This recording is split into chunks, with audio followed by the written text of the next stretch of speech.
And I do want to thank all of you for coming tonight. I am truly honored to share some reflections about the arts, and I hope you will appreciate the art that we are surrounded by, the artist who created it, thank God for them, and the person whose story they tell.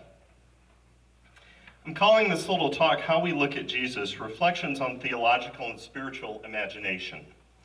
All creative work engages the imagination, our capacity to see in our minds what can become real in our lives. Whether in the visual arts, the literary arts, the musical arts, the dramatic arts, the culinary arts, all creative work engages the imagination, both the imagination of the creator and that of the recipient. Of course, there's a difference between a landscape painting of the snow-laden Sierra Nevadas and a painting of Jesus. We have no images of Jesus made during his lifetime, and precious little about his physical appearance from the Bible.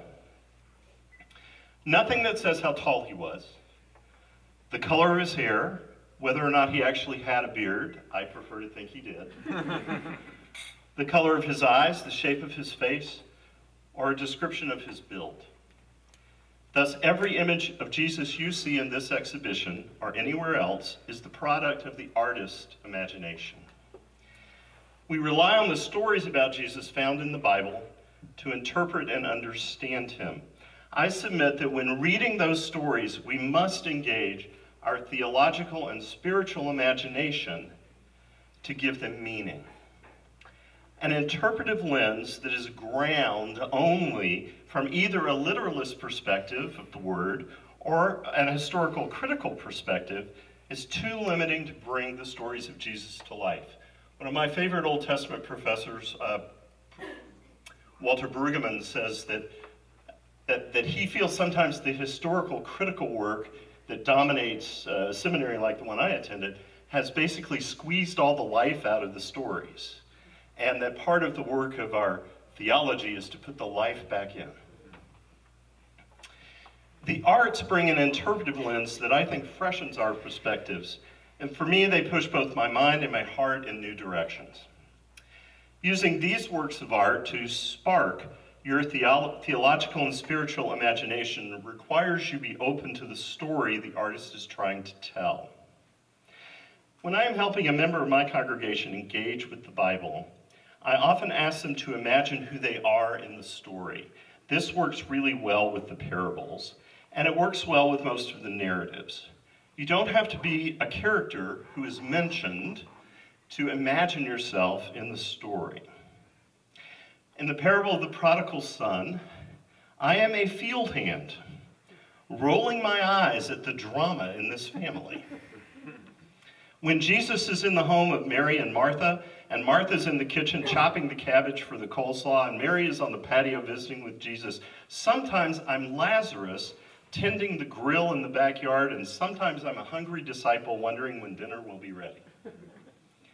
In the parable of the Good Samaritan, which is illustrated there on that wall, we all imagine ourselves to be the Samaritan, don't we? Have you ever imagined yourself the man who has been beaten and robbed, wondering if help will ever come? Do that sometime and see if you have a different perspective on that parable. There is one rule about this technique. You can never imagine you are Jesus. And when we do this, when we look at the art and use it to nurture our imagination, we are imagining the emotions, the mood, the energy of the story, the things often not well described in the text. And this is exactly what the artists are helping us with. They are not only imagining the clothing, the posture, the setting, the facial expressions, they are imagining the emotions and feelings present. There are three works I want to spend a little time with. The first is John August Swanson's presentation in the temple, which is right there in this hallway. I think it communicates so much about that moment when Jesus, just a few days old, is taken to the temple in Jerusalem for the first time. The temple was the meeting place between heaven and earth, between God and God's people, and Swanson has captured that meaning. I marvel at the detail in the architecture. Architecture is my favorite work of art. The colors and the patterns, the carvings on the columns, all those things. You know, in those carvings, Swanson is imagining the work of another artist, the carver of the stone, and including it in his own work. And I encourage you to get really close without touching it and try to figure out what those carvings portray. How many can you get right now? That would be a good scavenger hunt for the grown-ups. How many of those can you guess correctly? And in the middle of that painting, or that serigraph, is an intimate moment of blessing. An intergenerational blessing is taking place. Joseph, Mary, and Jesus are being greeted and blessed by Anna and Simeon, devout and hopeful elders. In the midst of the grand and glorious temple, the grand and glorious temple of the Most High, this tender encounter communicates something about being in the presence of God. What does it communicate? Ask that question as you look at it. Now, the other one I want to talk about is right there under Lower Bidwell Park. A funny place to be, I guess, but it's Rudolf Bostick's painting, Jesus Walks on Water. And it draws me in for a number of reasons. I would never imagine, ever imagine, enamel house paint on cardboard could be so powerful. Oh, me of little faith. And when I imagine myself in the story, I am sometimes Peter, confident, always the first to raise his hand, and I am sometimes one of the other disciples, muttering that Peter, why is he always the first to raise his hand? What intrigues me most about that painting, though, is neither the interaction between Jesus and Peter or the boys who were still on the boat. It is the water that pulls me to that painting. It does not look like a stormy sea to me, all wavy and white-capped. It looks like a swamp. When I look at it, I actually see in the shapes snakes and alligators and mud, which just the kind of mud one finds in the marshes along the coast of Georgia, which is where Bostick lives. Except for the bluffs along the Savannah River, the Georgia coast is flat and marshy and swampy. And a storm there doesn't churn up waves so much as it floods the marshes, displaces the water moccasins and alligators, and makes the mud thicker and more treacherous. Bostick reminds me that our imaginations, artistic, theological, spiritual, are fired by our context. Where we live, when we live, who we know, and what we have experienced. I grew up in Atlanta, so I know the Georgia coast. Atlanta's not on the coast. A lot of people think Atlanta's on the coast, but it's not on the coast, but we spent time there. Now, looking at this painting, I recall a day on the Georgia coast. I was 12 and at a church camp.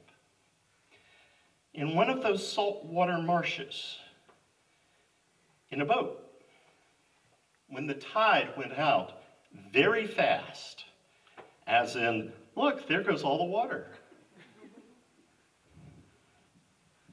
The boat I was in with 3 other boys and a couple of counselors got stuck in the mud about 15 feet from the island where the camp was situated. The only way to get us to shore, because the boat was truly stuck, was to wade through all that chocolate pudding.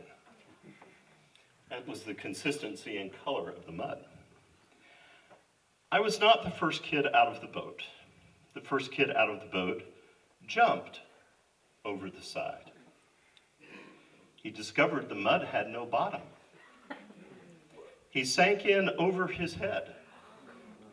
And only the quick reflexes of a counselor to grab his hand and pull him up saved his life. So as you stroll around the exhibition, what of your story do you see? And when you see it, Do you understand the people in that story from the life of Jesus differently? Do you understand them better? Do you have some new insight into your own life? Who has grabbed you by the hand when you were sinking? Whose hand have you grabbed? Now, of all the works on display, one has followed me around since a few weeks ago when we first met.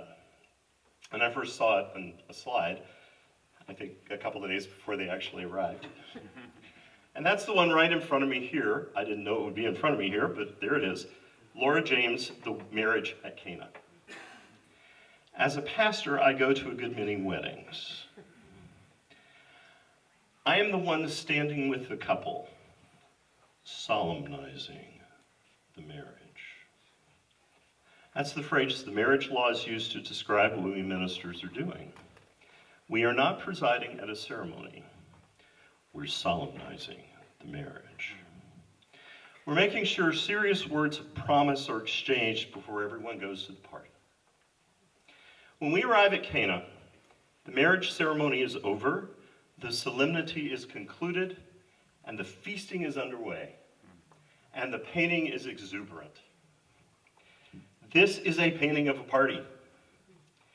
In John's Gospel, this is the occasion for Jesus' first miracle, the first time we see that Jesus can change things. Do you think the miracle is turning water into wine? And maybe it is. Although water is always being turned into wine. Rain on the vineyard eventually becomes wine in the glass. Jesus just sped up the process. I think the miracle is that he changed the couple's reputation from, yes, I was at their wedding. It was 22 years ago, and I still remember they ran out of wine. So sad. He changed it to, yes, I was at their wedding. It was 22 years ago, and I still remember they saved the best for last. Such hospitality.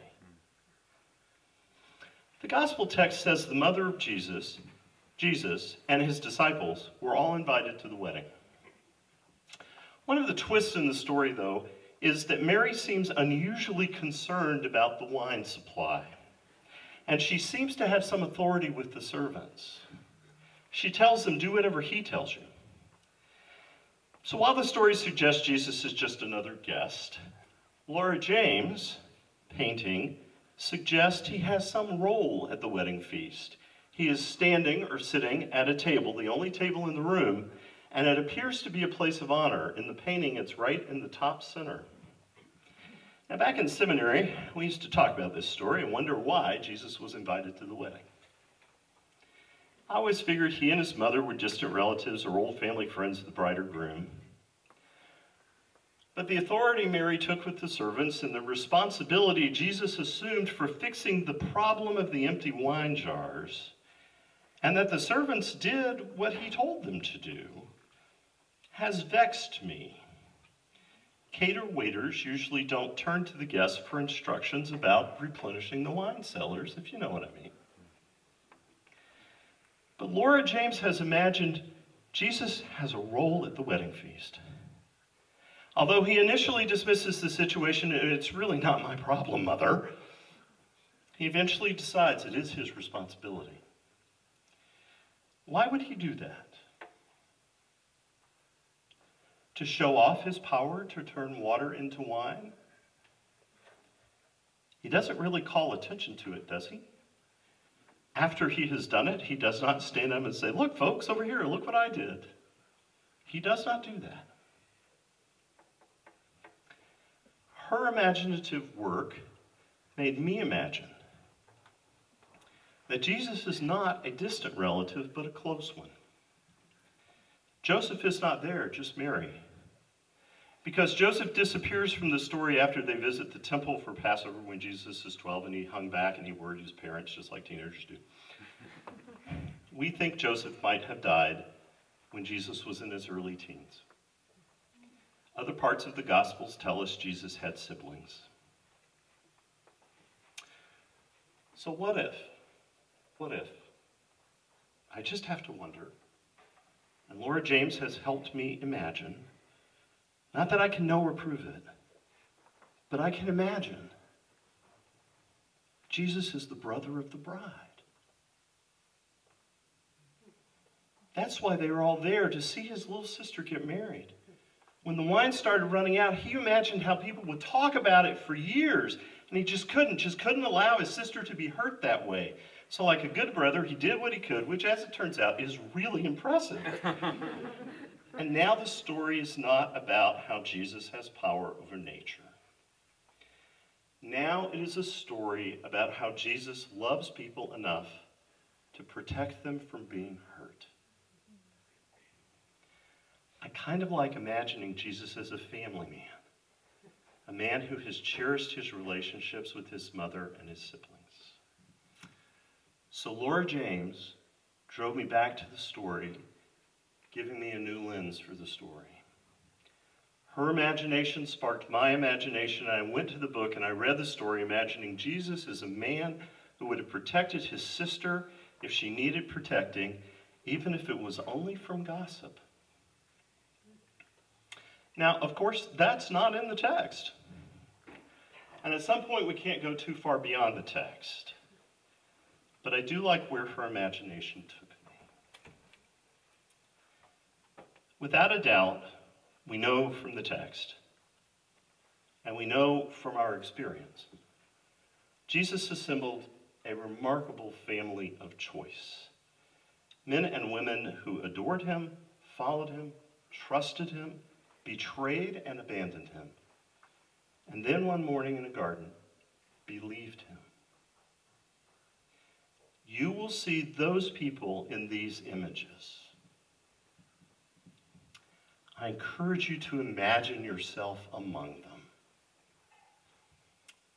And thank you for your kind attention.